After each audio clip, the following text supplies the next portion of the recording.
বলা হলো যে ৪ থেকে ৫ দিনে যে ভ্যাকসিনটা করবেন রানীক্ষেত সেটা চোখে দিবেন। অবশ্যই চোখে দিবেন। আচ্ছা, কারণ এত কম বয়সে তারা পানিতে পর্যাপ্ত পরিমাণ খাইতে পারবে না।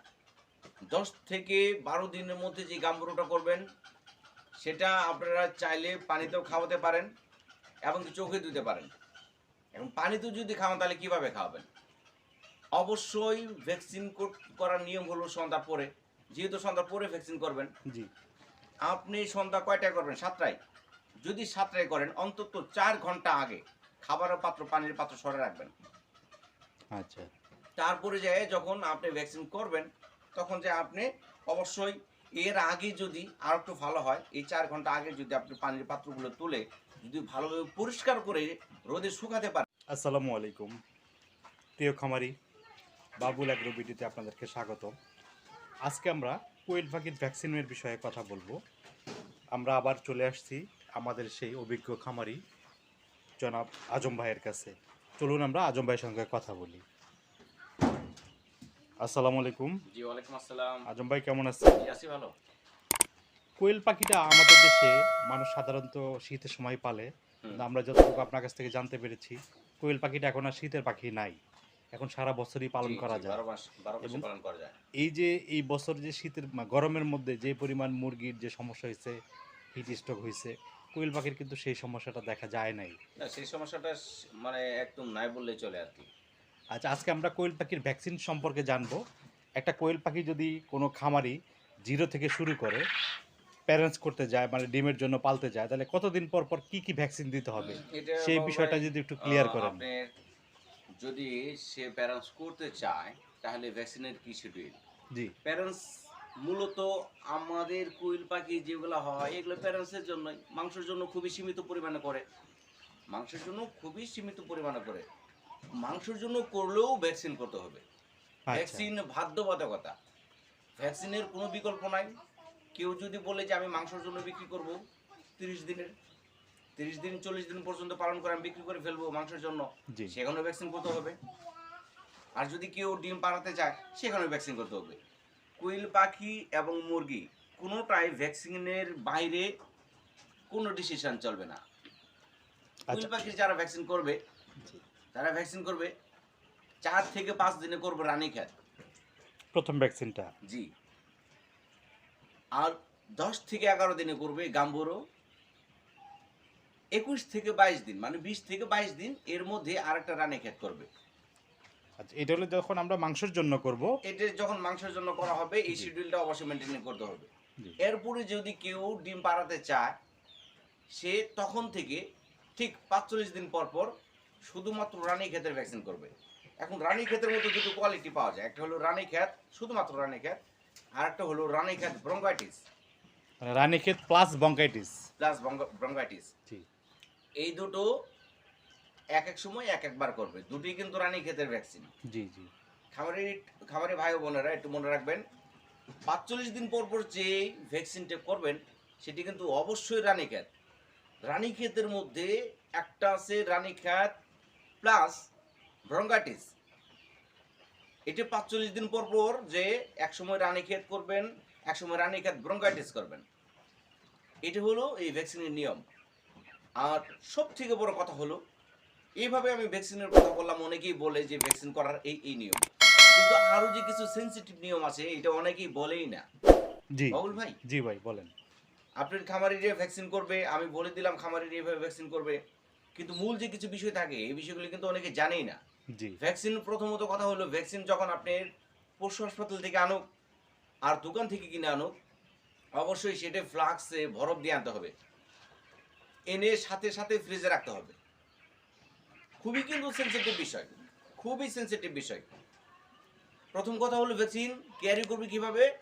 বাসা থেকে ফ্লাক্স নিয়ে যাবে, সেই ফ্লাক্স থেকে ভ্যাকসিন যেখান থেকে নেবে সেটা প্রাণী সম্পদ হোক কিংবা দোকান হোক, সেখান থেকে বরফ দিয়ে বাসায় নিয়ে এসে সাথে সাথে ফ্রিজে রাখতে হবে। আচ্ছা, হ্যাঁ, তারপর এই ভ্যাকসিনটা কিন্তু কখন করবে এটা কিন্তু একটা বিষয় থাকে। হ্যাঁ, অনেক খামারি আছে যারা ভ্যাকসিনটা নিয়ে এসে সাথে সাথে করে ফেলে, সেটা ১০টা ১১টা ১২টা কিংবা বিকেল, এই টাইমটা বুঝে না।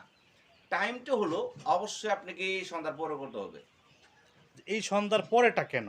সন্ধ্যার পরে ভ্যাকসিনের যে কার্যক্ষমতা, এটা যদি আপনি সূর্যের তাপের সাথে কানেকশন হয়ে যায় তাহলে এর কার্যক্ষমতাটা থাকবে না, থাকবে না। এটি হিতে আর বিপরীত হবে।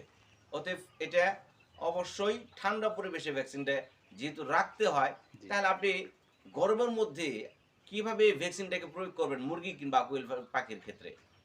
আচ্ছা, ধন্যবাদ বন্ধুরা। আমরা কিন্তু একটা জিনিস জানলাম যে ভ্যাকসিনটা আমরা কিভাবে পরিবহন করব। তার মানে দোকান থেকে হোক বা আমরা প্রাণী সম্পদের যে অফিস আছে সেখান থেকেই ভ্যাকসিনটা নিয়ে আসি। ভ্যাকসিনটা বাসা পর্যন্ত কিভাবে আনবো বা কিভাবে রাখবো সেই বিষয়টা কিন্তু আজম ভাই আমাদেরকে ক্লিয়ার করে বলে দিল। আচ্ছা আজম ভাই, জি।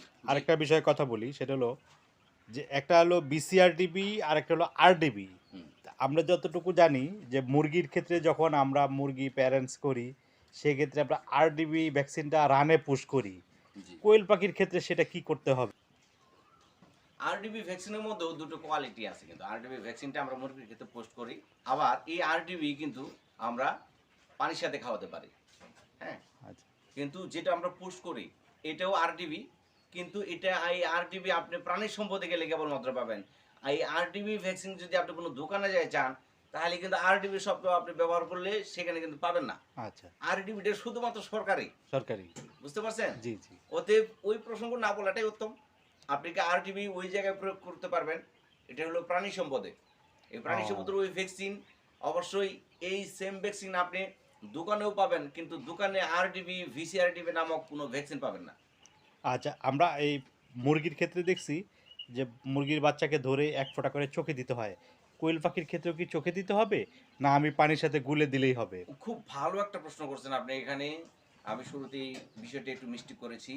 প্রথম যে ৫ থেকে ৭ দিন, জি সেটা অবশ্যই, সরি, প্রথমে আমি বলছিলাম আপনাকে ৪ থেকে ৫ দিনে জি। রানীক্ষেত, এটা অবশ্যই চোখে দেওয়াটাই উত্তম। যদি খাওয়াতে পারেন ভালো, কিন্তু চোখে দেওয়াটা উত্তম।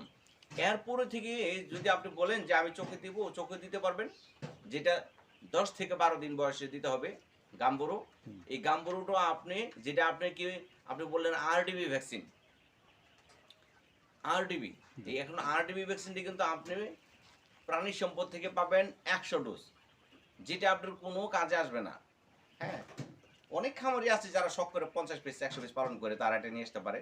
কিন্তু আমি মনে করি যে যারা 1000 2000 মুরগি পালন করে কিংবা কোয়েল পাখি পালন করে, তাদের তো অবশ্যই দোকান থেকে আনতে হবে 500 ডোজ 1000 ডোজের।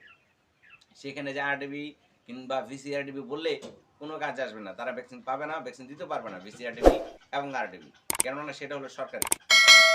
তাহলে যেটা বলা হলো যে 4 থেকে 5 দিনে যে ভ্যাকসিনটা করবেন রানীক্ষেত, সেটা চোখে দিবেন, অবশ্যই চোখে দিবেন। আচ্ছা কারণ এত কম বয়সে তারা পানিতে পর্যাপ্ত পরিমাণ খাইতে পারবে না। ১০ থেকে ১২ দিনের মধ্যে যে গাম্বুরোটা করবেন, সেটা আপনারা চাইলে পানিতেও খাওয়াতে পারেন এবং চোখে দিতে পারেন। এখন পানিতেও যদি খাওয়ান তাহলে কিভাবে খাওয়াবেন? অবশ্যই ভ্যাকসিন করার নিয়ম হলো সন্ধ্যার পরে। যেহেতু সন্ধ্যার পরে ভ্যাকসিন করবেন, জি।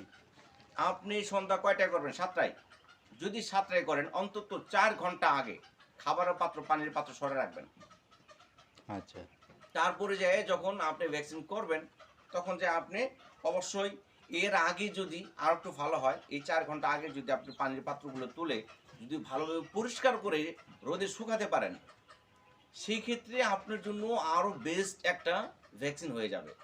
বেস্ট। এটা অনেক খামারিরা করেই না। পানির পাত্রগুলো যদি পরিষ্কার করে রোদে দিতে পারেন, তাহলে কি হবে? ভ্যাকসিন কিন্তু একটা ভাইরাস। ভ্যাকসিনই কিন্তু একটা ভাইরাস। হুম হ্যাঁ? আপনি পানির পাত্রের মধ্যে অনেক সময় দেখা যায় যে ভাইরাস থাকে, অনেক সময় ভালোভাবে পরিষ্কার করা হয় না।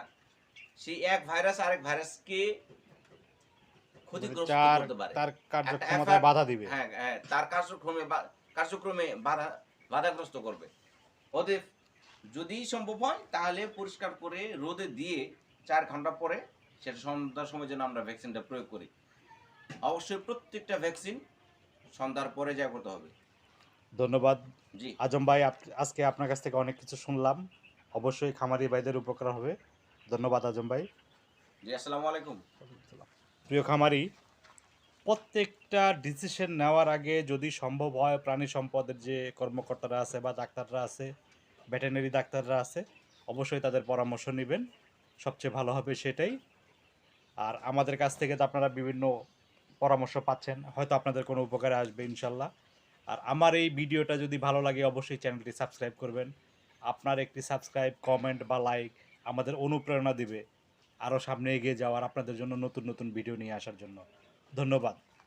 ভালো থাকবেন এবং অন্যকে ভালো রাখবেন।